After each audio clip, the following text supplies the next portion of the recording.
Quiero que Chandra tiene unas palabras que son muy interesantes, que duelen decirlas, pero nosotros hemos vivido todo eso en carne propia. Cuando yo estaba de candidato, y le comento así rápidamente, alguien dijo, sí, pero futbolista, ¿qué sabes de política? Zapatero a tu zapato. Yo fui futbolista, pero después del fútbol me preparé para dar otro tipo de servicio a la colectividad, a la comunidad. Y estudié política. Y antes de venir acá a la Asamblea Nacional, yo me preparé y me capacité. Pero sin embargo, ya antes de eso, ya hicieron sus propias conclusiones. Ya me dieron un palo y me quisieron hacer goles por todos lados. Por suerte fui arquero y fui bueno. He tenido valentía y decisión para poder enfrentarme a todos estos maltratos, abusos y atropellos de los medios de comunicación y de periodistas que, entre comillas, nunca fueron ni siquiera terminados el bachillerato. Pero ese es un derecho decir eso a una persona, no religioso, que sí se preparó y sí estudió. Tolerancia. Lo acepto. Y quiero que entiendan que este momento que estamos viviendo en la política y en el país es completamente diferente.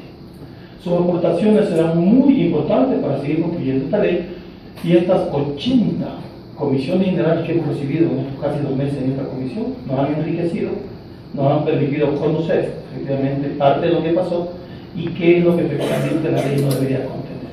No podemos hacer una ley perfecta y comprenderán ustedes que tampoco podríamos dar espacio y cabida a todas las opiniones, pero sí seremos respetuosos de cada una de ellas.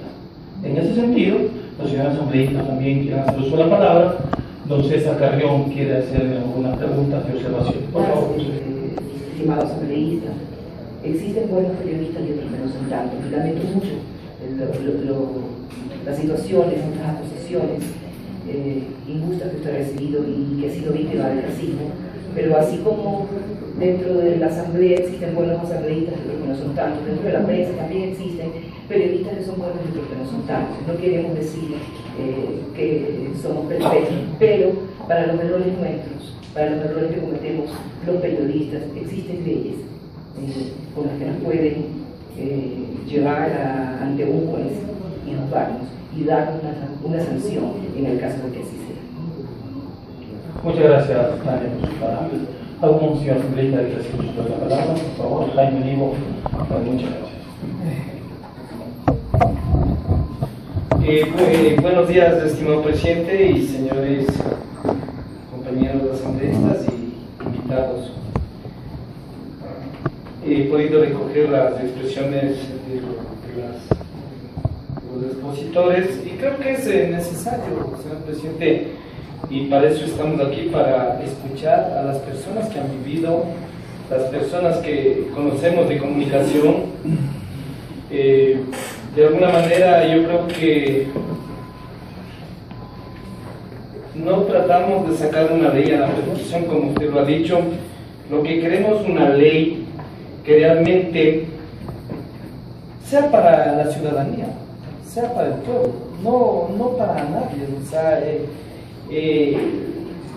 quién se beneficia de la información, de la comunicación, y quién realmente puede catalogar de malo, de bueno. Esa es la ciudadanía, es la sintonía, es el pueblo. O sea, yo creo que, yo no digo que es la ley para los comunicadores, con todo respeto, yo siempre me mantengo, al ser un derecho humano, un derecho fundamental, y yo creo que ese derecho humano tienen que vivir la ciudadanía, el pueblo y los ecuatorianos. Y lo que queremos es una ley, sobre todo, que no restrinja, limite derechos de nadie, y que sobre todo se respete la libertad ajena, siempre y cuando actuemos dentro enmarcado de la verdad y no excedemos. Yo creo que eso fue la situación, como yo escucho a ustedes, he visto sus programas. La verdad es que si no hubiera comunicación, ya han dicho los instrumentos internacionales, es el pilar de la democracia. El pilar, eso lo ha dicho la Corte Interamericana de Derechos Humanos, que sin prensa, sin comunicación, no hablaríamos de democracia. Pero siempre respetando la libertad del otro, ¿no? Yo en eso sí pienso que ya está el relator de las Naciones Unidas, de la Comisión, ya nos manifestó de que es un derecho humano y no es un servicio público. Yo creo que esas recomendaciones es muy importante. De relevancia pública, bueno, ahí yo creo que la información siempre será de relevancia pública, pero cuando sea el interés superior, el interés universal, que sea el pueblo el que califique. Yo no quiero que desde el régimen, desde la asamblea, desde los jueces me califiquen. Eso es lo que hay que hacer. O sea, yo creo que ahí está el problema de mi parte. La rectificación, la réplica, yo siempre leí, bueno, miraba, no es mi primera participación política, nunca lo estaba. Pero cuando se decía réplica, no era réplica, era confrontación. Yo veía eso, no. O sea, la réplica tiene otro sentido. Para mí es propuesta, para mí es contrastar, a lo mejor proponer la verdad y no inventar, ¿no es cierto? No confrontar, porque yo lo que veía es las confrontaciones de parte a parte. Yo creo que de mi parte a los comunicadores, no solamente la familia de los periodistas, yo creo que todos son comunicadores, desde el más humilde camarógrafo, ¿no? Yo creo que es la familia de la comunicación, eso hay que precautelar. De mi parte, señor presidente, creo que ha sido muy importante, tendremos que volverlo a revisar, vuelvo y repito. Sí, las recomendaciones de ustedes son muy importantes, porque ustedes la viven, están viviendo, ustedes conocen más que nosotros. De alguna manera, lo que tratamos es que una ley, que sobre todo se retome la paz, la tranquilidad, la libertad, y que no sea una ley que persiga ni a los comunicadores, ni a los medios de comunicación, ni a los periodistas. O sea, que trabajemos con libertad, respetando el derecho ajeno. La Supercom, bueno, eso ya, este consenso va a desaparecer. Hemos propuesto la eliminación de esta. La participación ciudadana, en esa parte no me quedó muy clara, pero creo que, vuelvo y repito, la ciudadanía es el juez, es quien debe dar legitimidad a todos, ¿no es cierto? La pregunta sería, señor presidente,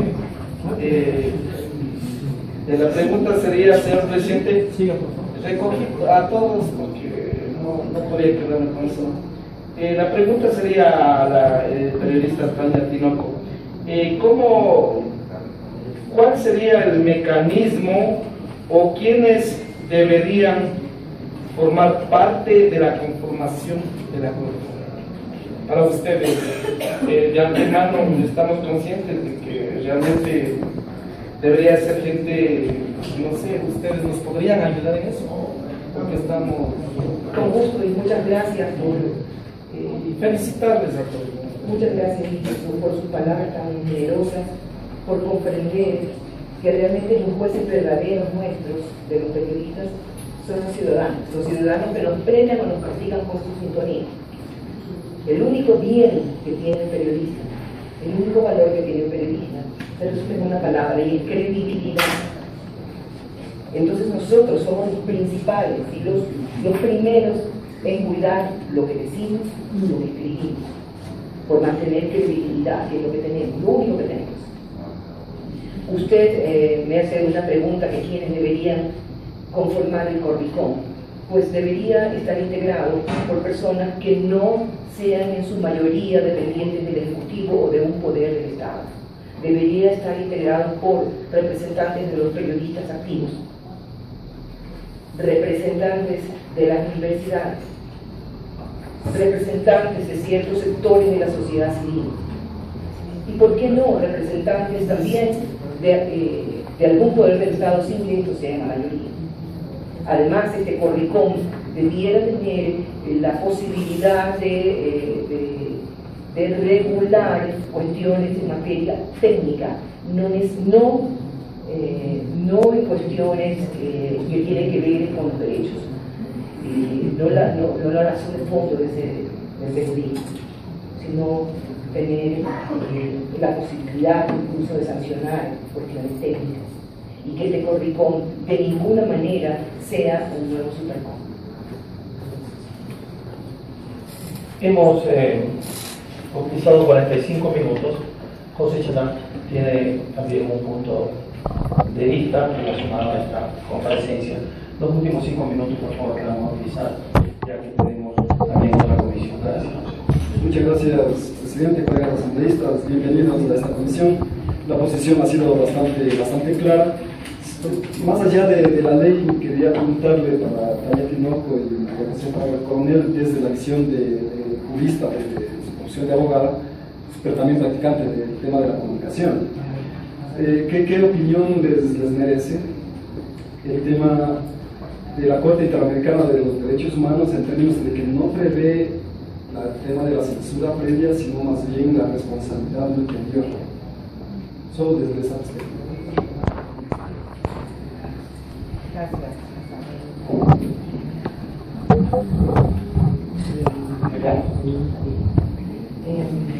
Gracias, asambleísta, por su pregunta.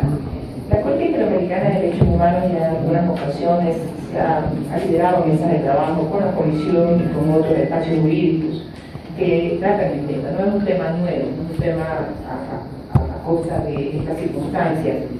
La responsabilidad ulterior, que ya el derecho civil y el derecho penal la tienen clara y con sólidas instituciones, pasa a representar una preocupación en temas de derechos humanos y libertad de comunicación desde esta situación jurídica. Ejemplo, el asambleísta Coloso se ha sentido afectado. La discriminación discrimina, lamentablemente, ¿verdad? Sin embargo, para usar un poco su ejemplo y ya ponerlo del otro lado, él tiene una prerrogativa frente a mí, que yo soy ciudadana. Él tiene un poder que yo no tengo. Es decir, que el principio de igualdad ante la ley se desequilibra. Él, en este momento, jurídicamente tiene más poder. Entonces, los expertos en derechos humanos de comunicación dicen, muy bien, para equilibrar ese desequilibrio natural por el cargo representando al Estado que la asambleísta tiene en este momento, yo le voy a permitir que usted opine y opine duro. Y él está obligado a resistir lo que no le gusta. De esa manera se nivela. Sin embargo, sin cruzar la posibilidad de acusarlo como autor o cómplice de un delito. Ahí respondo. Ahí yo respondo. ¿Frente a quién? Ni a la Supercom, ni a la Correcom, sino ante los jueces de la justicia ordinaria. Pero no es hacer eso. Se sigue preguntando. Los tratados y las mesas de diálogo y reflexión de derechos humanos y la comunicación, si esa cautela, ese extremo cuidado de no decirle corrupto o no decirle casi corrupto, sigue siendo un freno. Fíjese. Pero la responsabilidad de lo que hago o digo, si cae en el espacio y constituye la suma de elementos de un delito, se paga ante la justicia ordinaria. Separando siempre opinión y calificativo, ¿no? Yo puedo decir, a mí no me gusta ser marxista, pero ningún marxista se puede ofender por ser nacionalista. Ejemplo, pues no estoy calificando a los marxistas de ningún delito.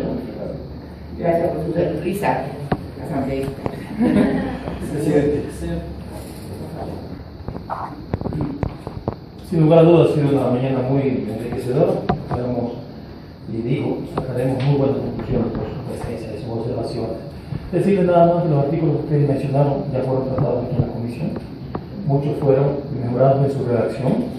Seguramente en su momento, ya cuando tengamos el cuerpo listo, les haremos saber. Pero el tema de la ratificación y la réplica ya fueron tratados. Y no son iguales a los que efectivamente fueron enviados por el Ejecutivo. Han sufrido una modificación efectivamente para recoger esas observaciones que ustedes presentan en el día de hoy. Lo mismo también el tema de para recibir información de calidad, también eso está tratado, debatido y aprobado. El tema del artículo 38 también, así que estamos avanzando. Estamos construyendo una ley que nos da seguridad de muchísimas cosas que tenía la ley de comunicación actual, van a ser mejoradas en este código que estamos preparando. Yo quiero agradecerle profundamente su presencia, desearle, como dijo Jaime, un lindo viaje de retorno. No será la primera ni la única vez que nos encontremos. Me alegra mucho haberla conocido personalmente y no haber tenido el privilegio de que me entrevisten alguna vez. Estamos a la orden de la Comisión de Derechos Colectivos. Terminamos primeramente esta comisión, suspendemos por 5 minutitos la misma secretario para retomar con la siguiente comisión general para una semana para este día. Y en esta ocasión pues, tenemos un nuevo invitado. Secretario, por favor, de lectura al segundo punto del orden del día. Resumen, señor presidente, permito la lectura del segundo punto del orden del día. La siguiente Comisión General de la Asambleísta Elio Peña Ontanera, quien presentará sus observaciones a los proyectos de ley orgánica reformatoria de la ley orgánica de comunicación. Muchas gracias, asambleísta. Bienvenido a la Comisión de Derechos Colectivos. Como ustedes saben, conscientes de esta responsabilidad que existe para poder concluir esta ley, hemos permitido a todos aquellos que hayan hecho y hayan presentado proyectos de ley que vengan a sustentarnos a la comisión, y todos los gremios, academias que tengan que ver con los derechos de libertad de expresión han sido invitados y convocados. Hoy no será la excepción. Bienvenido a la Comisión de Derechos Colectivos. Muchas gracias, señor presidente, colegas asambleístas, muy buenos días. Gracias por permitirnos estar en esta comisión. Manifestarles yo también me debo a la Comisión de Justicia y Seguridad del Estado que está sesionando este rato, pero gracias por la oportunidad de poder estar con ustedes. Primeramente para reconocer el trabajo que ustedes están haciendo en el marco de la participación ciudadana, convencidos de que las mejores leyes, no las perfectas leyes, salen de la mayor participación.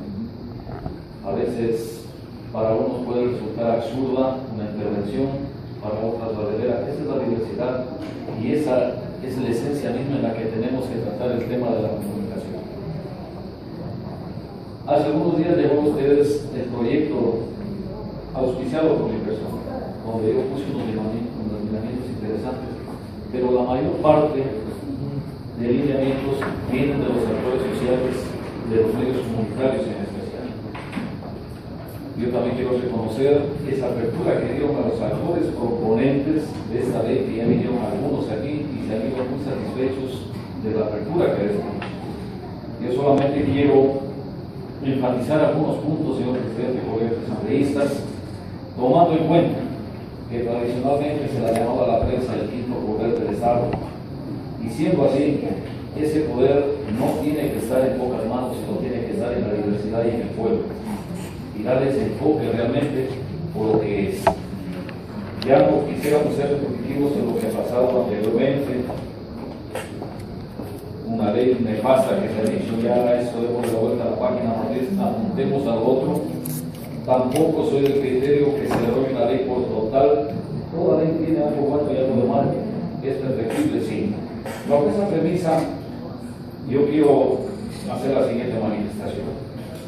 Creo que las reformas a la ley orgánica de comunicación presentadas desde el sector de los medios comunitarios ha sido una propuesta trabajada con el propósito de buscar una definición clara y amplia de lo que es la comunicación comunitaria, porque se la ha visto un tanto rezagada, un tanto discriminada y, por qué no decir, disminuida. Además de buscar la manera de que se implemente una distribución de frecuencias en el marco de la equidad. Una cosa que tenemos que tomar muy en serio. Para fortalecer la participación mayoritaria de los sectores comunitarios, estos medios pueden contar con los recursos que permitan su sostenibilidad. Si hablamos de equidad, tenemos que dar esa posibilidad de jugar en la misma cancha y con las mismas reglas y las mismas condiciones. Para todos los colegas asambleístas es conocido que la Constitución vigente y lo establecido en los tratados, convenios internacionales, nos permiten dar cuenta que es fundamental que el Estado garantice las políticas públicas y los recursos necesarios para que las comunidades, pueblos y nacionalidades indígenas puedan ejercer los derechos a comunicación propia y el derecho para crear y acceder a los medios de comunicación. Derecho consagrado en la Constitución. Hemos querido dar una definición de medios de comunicación comunitarios, porque se ha querido tergiversar algunas cosas, al menos desde La comunidad mestiza como que se nos quiere ver que son medios indigenistas, y no es así. Tenemos que ampliar el concepto y la definición de medios comunitarios. Y aquí sí voy a leer textualmente: los medios de comunicación comunitarios son aquellos cuya dirección y administración corresponden a colectivos, comunas, comunidades, pueblos y nacionalidades, movimientos sociales y organizaciones de la sociedad civil. Cuenta con un proyecto comunicacional que promueve la amplia participación y fortalecimiento de la comunidad a la que sirven y de la que son parte. Estos medios se definen por su programación pluralista, inclusiva e intercultural, con enfoque de género, defensora de los derechos humanos y de la naturaleza, orientada hacia la transformación social, el sistema de vida comunitario y el buen vivir. Los medios de comunicación comunitarios no tienen fines de lucro y su rentabilidad es social. Los medios de comunicación comunitarios, cuyo titular son las comunas, comunidades, pueblos y nacionalidades, se regirán por sus propios derechos. Su gestión técnica, administrativa y financiera será de carácter comunitario. Cuando decimos por sus propios derechos, ojo, que no se entienda que vamos a dejar la discrecionalidad. Nos referimos a los derechos consagrados en la Constitución y en las leyes.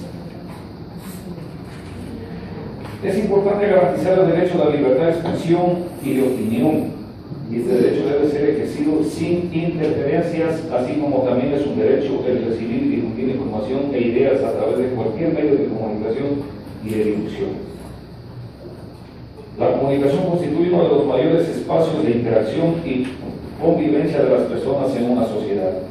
Por ello también es importante garantizar lo que por derecho le corresponde a los medios comunitarios para lograr que en el Ecuador tengamos una comunicación democrática. Si no hablamos de equidad para los diferentes tipos de medios, es difícil hablar de una democratización en la comunicación. Un elemento importante que tienen que tomar en cuenta. ¿Por qué nos preocupa este tema y por qué entramos en este tema? Y es porque debemos reflexionar ante el tema de la concentración de la propiedad y el control de los medios de comunicación. La concentración es una grave violación al derecho a la comunicación y a la libertad de expresión, lo que es reconocido por la normativa internacional y la Constitución de la República. Es obligación del Estado adoptar medidas de desconcentración del uso del espectro radioeléctrico y la prohibición de monopolios y oligopolios directos e indirectos. Miren, nosotros tenemos un pastel ahí donde está clarísimo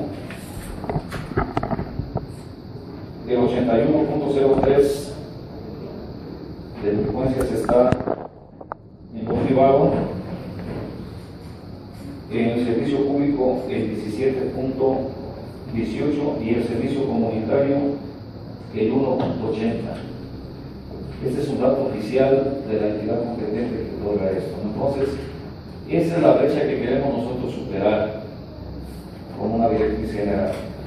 Por lo tanto, en lo relativo al 34% para medios comunitarios, proponemos acciones para desconcentrar a partir de revisar las frecuencias ilegales que deberían ser revertidas y deberían ser reservadas para los medios comunitarios, y los concursos deben ser públicos, abiertos y con total transparencia, que es lo que demanda el pueblo ecuatoriano, no solamente en la comunicación, sino en todos los temas. Proponemos como acción afirmativa que se incorpore en el artículo 86 en el concurso de frecuencias a los medios comunitarios que se les reconozca un puntaje equivalente al 30% como una acción afirmativa. Establecer en el correspondiente concurso para promover la equidad, este puntaje será otorgado en todas las etapas del concurso. Si no hay una acción afirmativa definida y clara, los medios comunitarios siempre quedarán rezagados. En el tema de adjudicación por concurso para medios privados y comunitarios, nosotros sugerimos que se añade el siguiente párrafo. En el caso de medios comunitarios, los requisitos serán diferenciados en base al régimen administrativo, técnico y financiero comunitario. La autoridad de telecomunicaciones deberá respetar los criterios de no discriminación por ubicación y cobertura para garantizar el acceso equitativo a las frecuencias por parte de los medios de comunicación comunitaria. Los colectivos, comunas, comunidades y pueblos, nacionalidades, movimientos sociales y organizaciones de la sociedad civil podrán solicitar a la autoridad de telecomunicaciones la apertura de concursos públicos de frecuencias. Ahora, ¿por qué esta propuesta? Por concurso para medios privados y comunitarios, porque se debe evitar que a los medios de comunicación comunitarios les sean asignadas frecuencias marginales, y a los medios privados lo principal y a los comunitarios lo accesorio. Y eso es lo que está pasando. ¿De qué equidad hablamos? No descartemos, colegas asambleístas, que Quito puede tener medios comunitarios, Guayaquil igual, Esmeralda, todas las ciudades pueden, no necesariamente tienen que estar en las comunidades pequeñas o en el campo, como así se lo mira desde una conceptualización equivocada.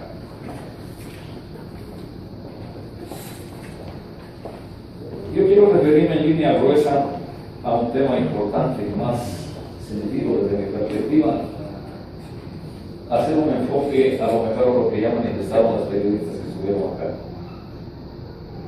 Como una línea general hay que tomar en cuenta que en el Ecuador y en todo el mundo tenemos periodistas y periodistas, por no decir otra cosa, y admitemos a legislar para la generalidad, a sabiendas que quienes tienen intereses particulares, yo he dicho en la Comisión de Justicia, ley que salga será palo porque boda y palo porque no boda. Que nos den palo las minorías, pero tratemos de cumplir con las mayorías. Nos preocupa una cosa interesante, la pregunta que hizo Jaime, digo, ¿cómo nos gustaría que esté conformado por el Consejo? No. En una palabra les digo, tiene que ser diverso. Tiene que ser diverso. Y nuestra propuesta está que tienen que ser 8 integrantes. No nos preocupe el número de integrantes que sea, pero si tratemos de que haya equilibrio y que no lo acapare el poder, como que manifestó María José, pero añadimos.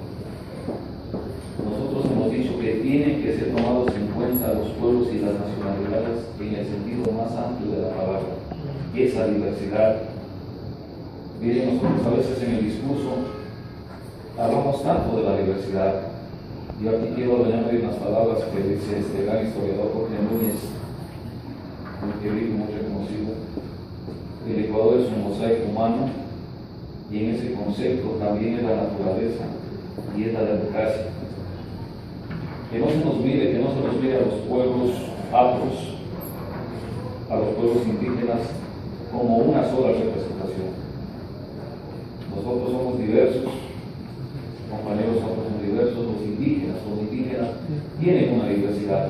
Entonces sí consideramos que por el hecho de que han sido relegados por mucho tiempo, incluso hay una propuesta de que el concepto esté conformado por 8 integrantes. No nos preocupemos de eso. Tomamos en cuenta que estén los académicos, los verdaderos actores de la comunicación, los periodistas, activistas, los investigadores. Esa es una propuesta que hacemos, no es la última palabra. Y si me preocupa, y con eso termino, Jorge y colegas asambleístas, todos ustedes tienen el documento. Yo vengo simplemente a hacer presencia, saludarlos y dar unos lineamientos generales. La Supercom prácticamente, como dijo Vilma, le estamos diciendo, creo, chao desde todos los espacios, ¿no es cierto? Chao Vilma, también dijo Jaime. Pero parece que dejamos una puerta abierta. Los periodistas que han venido aquí no hablan de lo que tienen que hablar o de lo que debemos hablar todos. Nosotros en una propuesta estamos poniendo aquí, no es la perfecta, yo le he visto que tiene errores después de que la presentamos, hay que reconocerlo. Estamos hablando de la Defensoría del Público. ¿Con qué finalidad? No es la misma Supercom. Colegas asambleístas, hay un órgano regulador que queda como está la Corticom, pero tiene que haber un órgano que de alguna manera, palabra más, palabra menos, que nos sale las orejas cuando cometemos los errores administrativos, sin perjuicio de que aquellos que se constituyan en delitos punibles vayan a lo judicial. Por eso nosotros ponemos ahí la figura de la Defensoría del Público. que lo mejor tengan ustedes que mejorarla, obviamente, si la copian, porque ese también no es una imposición, ustedes tienen la palabra y será el pleno quien ratifique los actos de ustedes. ¿Por qué decimos esto? Y aquí me empalco con lo que manifestó Vilma Andrade en su momento, no podemos permitir que todo se judicialice en el tema de comunicación. Eso sería un caos, eso sería un retardo para las respuestas que la demanda ciudadana querría, y ustedes saben que justicia recarga no es justicia. Eso, colegas asambleístas, y nuevamente reconociendo la tarea que ustedes tienen, sé en los zapatos que están, porque esta es una ley de reforma de un clamor ciudadano, que ya lo sabemos por qué, pero estoy seguro que lo que ustedes están haciendo es el mejor trabajo, acertado, recogiendo, dejándose abonar a lo mejor, si cabe la palabra, de los entendidos, de los expertos, sobre todo recogiendo el clamor ciudadano. Finalmente, yo sí manifestarles que para tener una ley que todo el pueblo queremos, que no puede ser la perfecta, no perdamos de vista la democratización de la información, que la comunicación es un poder y ese poder tiene que estar en equilibrio, por no decir en otras palabras, distribuido en todo el pueblo ecuatoriano con sus diferentes representantes, y sobre todo que se garantice la equidad. No quisiéramos que después de esta ley, colegas asambleístas, sucedan hechos bochornosos o salgan escándalos en el tema de distribución de frecuencias que nadie los quisiera. Muchísimas gracias, Jorge, compañero presidente, colegas asambleístas, por la apertura que nos han dado. El mejor de los éxitos, sé que el espíritu y la intención de todos, cada uno de ustedes, es sacar la mejor ley como nosotros también quisiéramos en las comisiones que estamos. Gracias. Muchas gracias, compañero asambleísta de Peña, por sus palabras y motivadoras, ¿no? Gracias por ese reconocimiento a este trabajo de la comisión, que todos sabemos es un trabajo arduo. Compañeros se quejan porque a veces perdemos un poquito de trabajo, unos cuantos minutitos más, y que a veces sobrepasan las 8 horas, ¿no? Dice que recibirán un apoyo por parte del Estado a través del 10% de la publicidad que recibe el Estado por los medios privados. Pero eso no se llevó a la práctica. No recibieron absolutamente nada los medios comunitarios. ¿De qué viven los medios comunitarios? ¿De qué deben vivir los medios comunitarios? Cuando incluso se está pidiendo la universalidad de los trabajadores de la comunicación, que sean reconocidos por quienes son los dueños de los medios de comunicación. ¿Cómo podrían estos medios vivir si no tienen fines de lucro? Si no reciben por parte del Estado ninguna asignación, si no pueden vender publicidad, y en esos sectores en los que la mayor parte de medios están afincados, lamentablemente nadie compra, nadie necesita que se haga publicidad.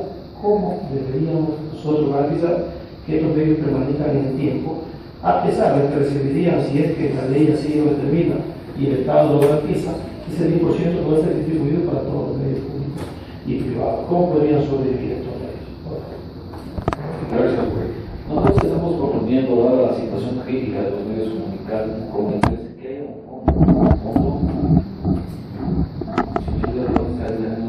pero más allá de eso también que se contrate la publicación, valga la redundancia, a los medios comunitarios, el 20%, porque miren, si hablamos por ejemplo de distribución equitativa de frecuencias 44, 33, 33, y de lo que se está pidiendo debería ser, si hablamos de equidad absoluta, casi 33, 33, 33 en publicación pública. Aquí se está pidiendo el 20, y eso es una cosa que de alguna manera va a solucionar. Y el tema también de subvención para el equipamiento, porque es difícilmente que el medio subsista si hablamos de que, como manifiestas claramente, más tiene un sentido comunitario, un sentido social, difícilmente que se solvente por cuenta propia. Entonces, sí proponemos también eso.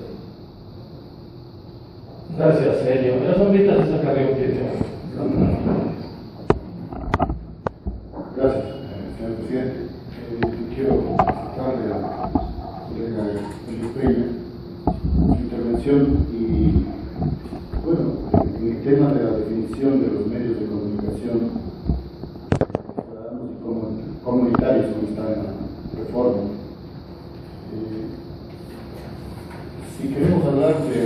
igualdad, con las mismas reglas, con las mismas condiciones. Tiene que haber una excepción en este concepto de los medios comunitarios. Y lo ha dicho muy claro, que no necesariamente es del sector indígena.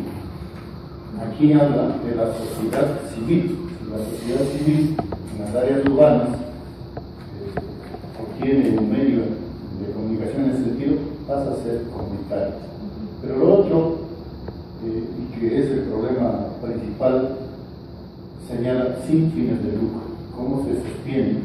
¿Cómo va a apoyarse para pagar a sus empleados, a los funcionarios, a los que hacen periodismo en este tipo de medio de comunicación comunitario?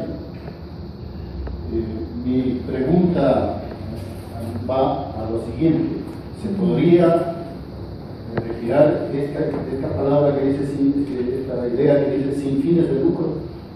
¿Cambiaría tal vez el sentido de la clasificación en general de los medios comunitarios? Esa es la inquietud del Gracias. Ya, gracias César. Sí, verá, cuando nosotros decimos los medios de comunicación como que no tienen fines de lucro y su rentabilidad es social, como que quisiéramos entender que no se va a cobrar nada por nada. Tampoco es así. Por ejemplo, yo no soy el experto en comunicación ni periodista, ¿no? Pero si viene una cuña radial, bienvenida sea, eso me va a ayudar a sostener, no a sacar beneficio o provecho como lo tienen como el objetivo de los medios privados. Entonces, ese concepto tenemos que asociarlo en ese sentido. No queremos réditos, ganancias extra, llamémoslo así, sino por lo menos sustentarnos en el mantenimiento y que no desaparezca, porque en fin, es social. Gracias, Elio. Compañero José Chacao. Muchas gracias. Perdón, ratifico. Señor asambleísta José Chacao. Muchas gracias, señor presidente. Muy bien. Es interesante un poco la presentación desde el enfoque de los medios comunitarios y los temas de definición que me parecen fundamentales, que hay que tener clara concepción desde el concepto mismo. Y me parece interesante que nosotros podamos mirar el tema de los pueblos, las nacionalidades, el derecho al acceso a los medios o a la frecuencia, al espectro radioeléctrico más bien, que me parece fundamental en términos de que sus voces han sido calladas históricamente. Y además somos titulares efectivamente de unos derechos colectivos, sobre todo a las acciones afirmativas y a la reparación. Eso es tremendamente claro, que está en el artículo 57, 58 y 59 de la Constitución.